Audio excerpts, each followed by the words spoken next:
hanya membahas 3 atau 4 hal. Satu itu terkait semacam klarifikasi saja antara bagaimana kita mencoba untuk memahami betapa cyberspace, cyber security, dan cyber war itu merupakan sesuatu yang tidak secara langsung interconnected. Tadi kita sudah tahu banyak, misalnya adalah penjelasan terkait dengan cyberspace dan cyber security. Mungkin yang bisa saya tambahkan atau saya sampaikan dalam konteks ini adalah bagaimana itu semua interlink dengan cyber warfare.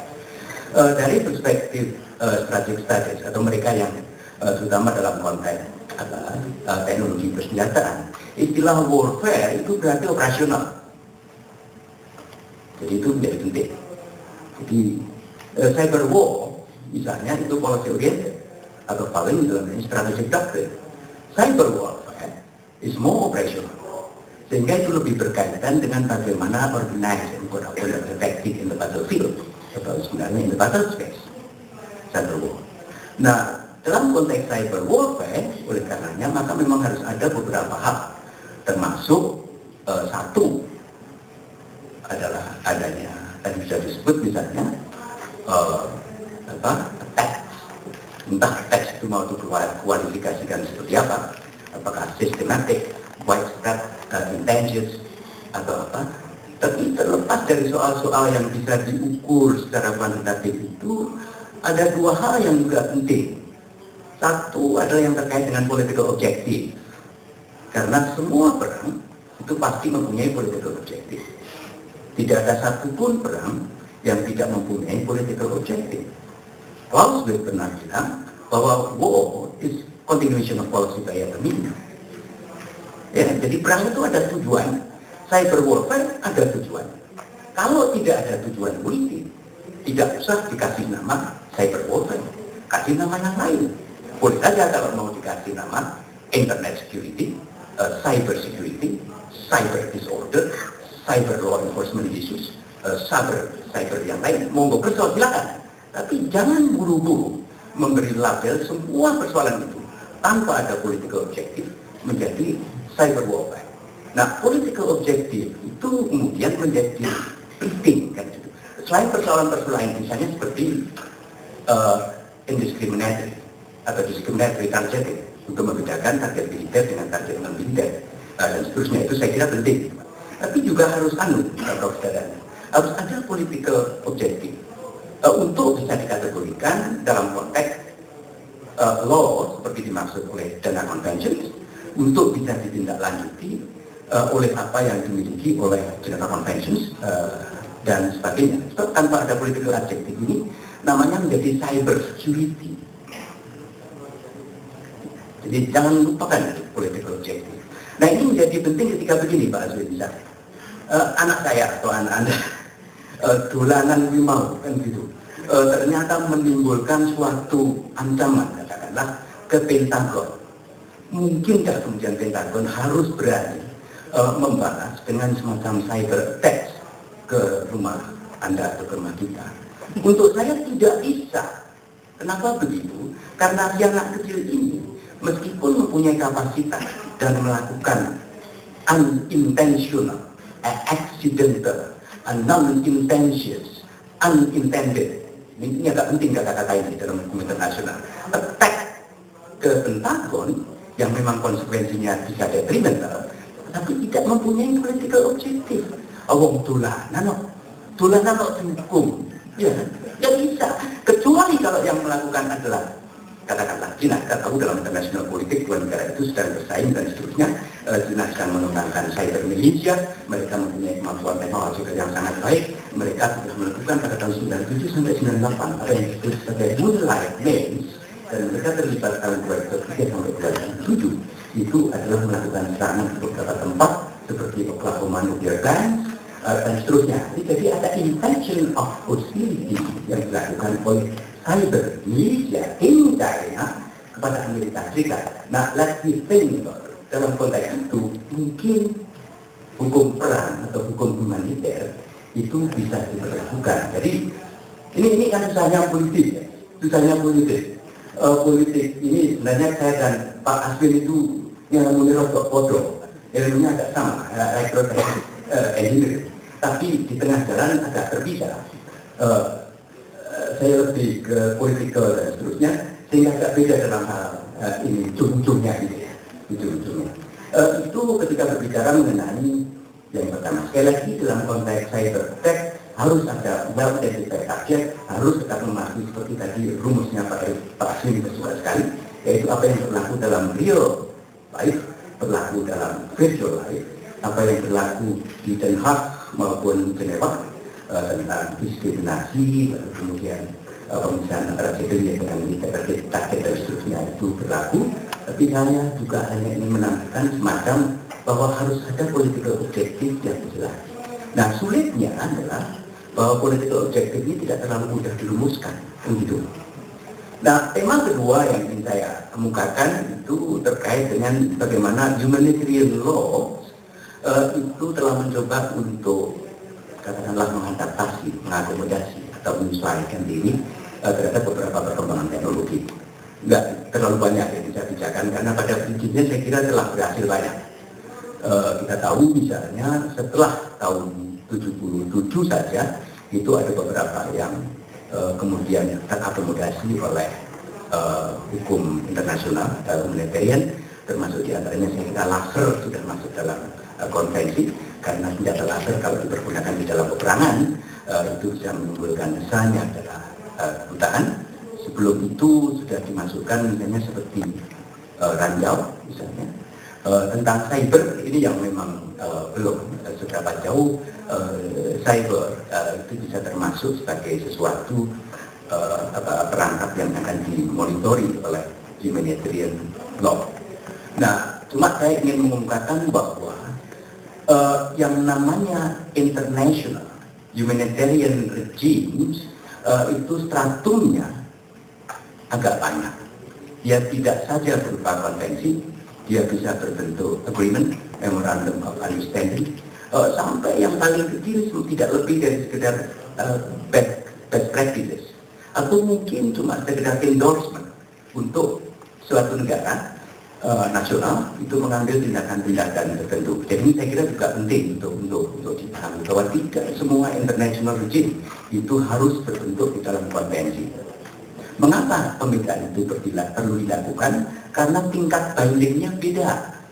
Dan saya kira ketika kita mau mengikatkan diri pada peraturan internasional, itu kita juga harus berpikir seberapa jauh, seberapa berani, seberapa bisa bagi kita untuk bisa terikat kepada sesuatu yang bersifat internasional itu. Karena bukan tidak mustahil bahwa international regime itu to some extent juga bisa untuk merestriksi atau membatasi apa yang kita mau lakukan. Saya tidak pernah punya masalah dengan kalau misalnya pada tingkat internasional itu yang nanti kita sepakati terbatas pada misalnya best practices tentang bagaimana melakukan melindungi dan seterusnya terkait dengan cyber war. Tapi kalau itu kemudian jadi sesuatu yang sifatnya binding dan seterusnya, itu harus mikir dua kali. Kenapa begitu? Karena di tingkat internasional masih ada sesuatu gap yang sebenarnya sangat besar dalam kapasitas cyber itu. Saya juga tidak ingin misalnya, personally speaking of course, I cannot represent anyone. Kalau komitmen pada international regime itu akan menyebabkan belenggu seperti yang terjadi dalam kasus di tempat lain kan banyak. Ada yang namanya Missile Technology Control Regime, ada Wasmal, Ranger, ada macam-macam itu. Yang begitu kita komited, begitu kita tidak bisa berbuat apa-apa. Tapi ini kekurang komitmenan pada international regime ini harus kita imbangi dengan upaya pada level nasional. Jadi seperti yang tadi disebut oleh Pak Asmin, saya kira dari perspektif international politics is already on the right track. Jadi kita batasi di situ dan sebagainya. Yang agak sulit dan harus dipikir ulang itu untuk saya adalah internationalisasi isu. Ini yang agak berat. Tapi bahwa diri kita mencoba menjadi lebih baik, kita sungguh-sungguh menjadi lebih baik dan seterusnya tak dilakukan untuk itu.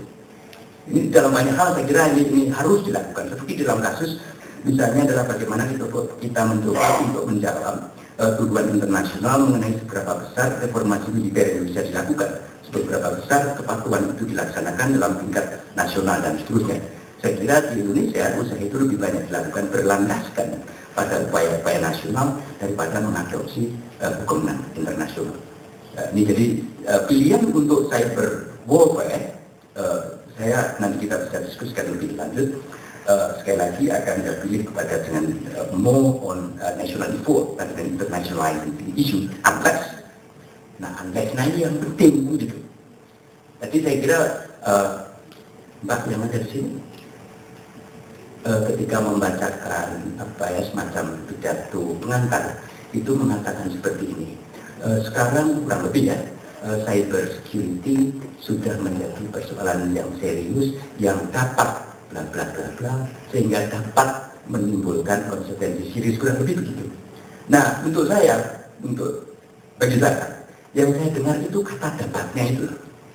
Kalau dapat yang pertama itu 0,5 dan dapat yang kedua itu 0,5 juga, maka probability of happening dari seluruh pernyataan itu adalah 0,25. Dengan kata lain, tidak semua persoalan yang disebut di bagian awal itu menjadi konsekuensial bagi sesuatu yang disebut di paling akhir. Tidak semua persoalan terkait dengan cyber security itu menjadi cyber warfare. Jangan lupa sekali lagi saya fokusin on cyber warfare, bukan cyber security ya, sehingga harus ada elemen attack dan sebagainya itu. Itu yang kedua. Jadi pada prinsipnya saya kira international humanitarian law bisa regulate, tapi yang penting adalah bagaimana kita mendefine tentang what actually regulation are. Harus ada clarity of ideas mengenai hierarki dari regulasi itu, mulai dari konvensi, treaty dan sebagainya sampai sekedar mengundang atau mengendorse tentang best practices untuk change at the national level dan sebagainya itu saya sama sekali tidak keberatan untuk bisa dilakukan. Nah, kenapa itu penting? Khususnya untuk Indonesia saya kira ya, karena di Indonesia ini kalau berbicara agak memusingkan betul. Berbicara mengenai cyber warfare, tapi ujuk-ujuk juga sampai dengan pornografi. Jangan lupa, saya tidak punya masalah dengan Pak Aswin, karena Pak Aswin mengemukakan tentang cyber security, bukan cyber space dan cyber warfare. Oke. Ketika kita berbicara tentang misalnya adalah masalah nasional, masalah nasional itu dengan pertama itu menjadi masalah keamanan nasional. Bahwa pornografi adalah sesuatu yang tidak bagus, jawabannya adalah betul, dan oleh karena itu memang harus dicegah dengan hukum nasional. Tapi pendekatan pencegahan pornografi harus menggunakan hukum yang relevan dan kontekstual dengan masalah-masalah kultural. Tidak bisa ancaman pornografi diangkat sebagai dan menjadi masalah keamanan nasional. Karena begitu diangkat menjadi dan sebagai masalah keamanan nasional, maka yang berkuasa kemudian adalah national security. Dan solusinya menjadi national security measures. Dan menurut Undang-Undang Dasar 45 yang mempunyai kewenangan national security, itu cuma presiden. Lihat pasal 10, 11, 12, 13, 15 Undang-Undang Dasar 45. Jadi masalah pornografi harus diputuskan oleh presiden. Celaka kita. Sama dengan yang lain-lain. Presiden nanti sibuk banget gitu. Jadi intinya ketika kita berbicara tentang keamanan macam-macam itu harus mengakui adanya semacam sektoral atau single dimensional security, tetap harus ada. Entah itu namanya keamanan lingkungan, keamanan kesehatan, keamanan macam-macam, sampai keamanan informasi. Saya tidak punya masalah dengan itu. Masalah saya adalah bahwa mengangkat persoalan sektoral ini menjadi keamanan nasional tanpa ada threshold, tanpa ada widespread of the consequences, tanpa ada misalnya adalah incapacity of national institution to respond on the immediate challenge and threat. Nah, kecuali kalau tiga persyaratan itu seperti diminta misalnya oleh Johannesburg Principle dan Siracusa Principle, itu boleh-boleh saja. Tapi tanpa ada itu jangan sampai kan gitu. Jadi yang sektoral biar tetap sektoral, itu satu. Kemudian yang kedua, saya kira ada persoalan yang mungkin tidak bisa begitu saja dilabeli dengan nama security, Pak Aswin. Ini dari perspektif studies, dari perspektif politik dan international relations. Sekali lagi asumsinya adalah ketika sesuatu diberi label security, maka kemudian yang diperlukan adalah security measures. Dan security measures, by definition, adalah measures atau tindakan yang menggunakan potential coercive measures. Ini ya, definisinya kan sebenarnya begitu. Harus ada istilah yang namanya cyber disorder. Jadi pokoknya begini, bayangkan ada sebuah spektrum agak sedikit hierarchical, mulai dari yang terbawah sampai yang teratas. Pakai yang paling bawah adalah individual safety. Di atas itu adalah security atau cyber disorder.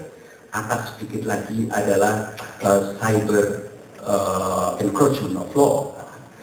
Di atas lagi adalah cyber warfare atau cyber attack. Anggap terdiri dari 4 spektrum vertikal ini. Lalu bayangkan solusinya juga berasal dari sana, dari kiri ke kanan, mulai dari yang legislative, kemudian bersifat maintenance of order, kemudian yang ketiga adalah law enforcement, dan yang keempat adalah semacam military operations. Nah, kita bisa membayangkan ada semacam agak sedikit Cartesian ini yang dipelajari oleh Pak Aswin dulu di tingkat pertama bersama saya kira. 4 ke atas, 4 ke samping, gampang, ketemu 16 lubang. Nah, coba perhatikan, dari 16 lubang itu, hanya pada on the top coordinate, yaitu 4,4 yang terkait dengan cyber attack, cyber warfare, military solution. Sayangnya saya tidak bisa gambar, aku tuh ribet kalau udah bikin gambar-gambar itu, apa namanya, PowerPoint itu. Maksud biasa, karena powernya tidak ada, powernya juga tidak ada. Jadi, tapi kalau kita berbicara itu, maka dari 16 probability itu Pak Dadan, yang bisa diinternasionalisasikan, yang bisa committed to international humanitarian law, mungkin hanya ada yang di koordinat 4,4 yang terkait dengan cyber attack and so on. 15 kotak yang lain, we must rethink about it. Don't get too far. It's not going to be possible to get internationalization of the issue. National solution, and in that case, would be a lot better. Mengingat sekurang-kurangnya dalam 10-20 tahun ke depan, karena pandangan saya itu juga berubah. Bukan berubah, adjusting. Karena sebagian di antaranya, we must filling the gap in international capacity between Asia, Indonesia, dan other countries. Selama gapnya itu belum tertutup, juga nggak bisa. Burung-burung harus meningkatkan diri, kan gitu. Jadi oke, selama terkait dengan koordinat 4,4 dalam Cartesian model yang tadi saya bayangkan, it's going to be okay kalau mau patuh pada, bukan patuh, mau endorse pada the idea of having more international humanitarian law on that particular subject. Tapi kalau yang lain-lain, oke lah, kita mikir dulu. Mungkin untuk yang lain-lain itu, oleh karenanya kesimpulannya menjadi sederhana. Kita dalam konteks information security, kalau pilihannya jatuh antara Budapest atau proposal China dan Rusia, mungkin akan lebih menguntungkan ikut China dan Rusia. Sebab kan juga tidak sama, ada beberapa gejala yang perlu dilihat. Mengapa persoalan ini muncul belakangan? Karena kalau soal seriusness tidak ragu lagi saya, karena tadi sudah disinggung ya, ada Syria 2007. Tadi siapa yang menyajikan Syria 2007 Pak? Oh Pak, Profesor Dadan. Sebelum itu kan juga banyak Moonlight Maze tahun 93-94. Terus kemudian ada Georgia 2008. Terus kemudian ada Stuxnet 2009-2010. Jadi banyak sekali. Jadi sekali lagi, kalau soal seriousness of the problem, saya berpikir, saya sangat mendukung. Tapi seberapa besar kita bisa menaruhkan kepada humanitarian, international humanitarian law adalah sesuatu yang lain. Kalau dipaksa harus memilih, maka saya akan mengusulkan 15 dari 16 blok yang ada di dalam gambar 4 tadi, kita lakukan itu pada level nasional. Satu yang paling atas kita lakukan pada level internasional, termasuk diantaranya adalah pada international humanitarian institute. Saya kira itu saja untuk tambah bingung. Tapi ya ini bingung itu bagus.